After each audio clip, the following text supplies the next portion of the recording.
Hello mga Marites! Lumaki akong hindi ko nakikita yung tunay kong tatay. Pero nabigla ako, pinamanahan niya ako ng resort. Tara, itutur ko kayo sa resort na pinamana sa akin ng tatay ko. Grabe, hindi ko akalaing isa pala akong heredera. 3 taon pa lang ako nung iniwan kami ng tatay ko. Kaya hindi ko akalaing pinamanahan ako ng tatay ko ng ganito. Sabi, sobrang lawak at napakalaki pala ng mga lupain ng tatay ko. Kaya pala nung huling nagkita kami, sabi niya sa akin may ipapamana daw siya sa akin. Hindi ko akalaing ito pala yung ipapamana niya sa akin. Lahat ng natatanaw at nakikita niya dyan, ipinamana niya lahat sa akin yan. Tinawagan kami ng attorney para ipakita yung ipinamana sa akin ng tatay ko. Pagdating namin dito, sobrang nabigla ako dahil sobrang ganda. Tignan nyo naman, parang nasa Baguio at Tagaytay ako. Hanggang ngayon, hindi pa rin ako makapaniwalang meron akong namanang ganito. Akala ko dati nakalimutan na ako ng tatay ko dahil 2 dekada na kaming hindi nagkikita. Lumaki akong simple lang yung buhay namin at yung stepfather ko yung nakalakian kong tatay.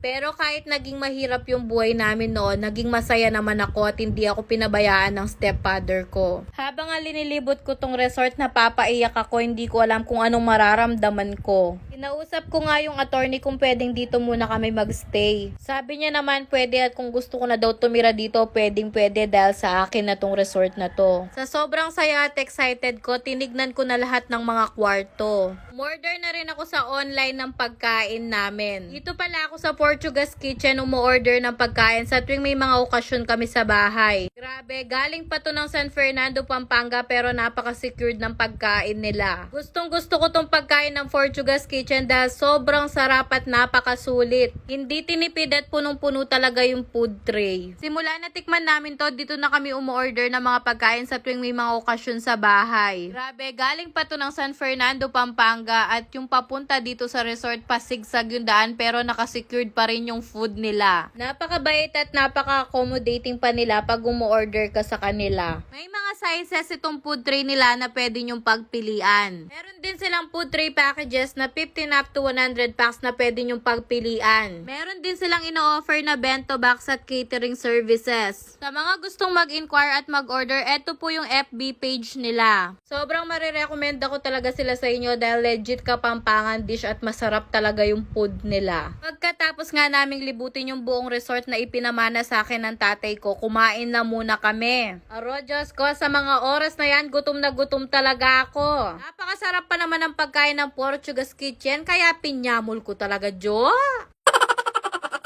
Alam nyo naman ako, mga Marites, food lover talaga ako. At masarap talagang kumakain pag nagkakamay. Aro, Diyos ko, kanyaman. Lalo na tong creamy mix seafood nila, Diyos ko, the best, napakasarap. Loko, Marites, kalakalala ka, mabaknal ka. Aro, Diyos ko, dahil sa sobrang sarap ng food, talaga namang nag-round 2 pa ako. Oh, Diyos ko, katako mo, Marites. Pagtapos nga namin kumain dyan, linibot na namin yung resort para makapag-swimming na yung mga bata.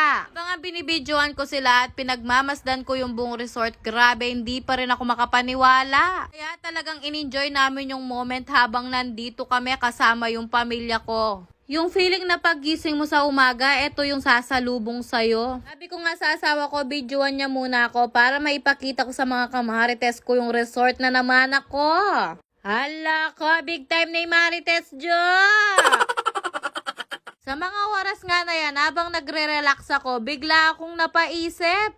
Paano ako papamanaan ng resort ng tatay ko? Wala nga siyang sariling bahay. May pato, attorney at heredera ka pang nalalaman. O yan, sa kakapanood mo ng teleserye sa TV, nangangarap ka na naman ng gising Marites.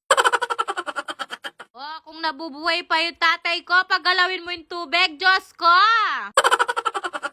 Ay, dunang attorney, piglo ko na ako, Jo! Comment for part 2, mga heredera!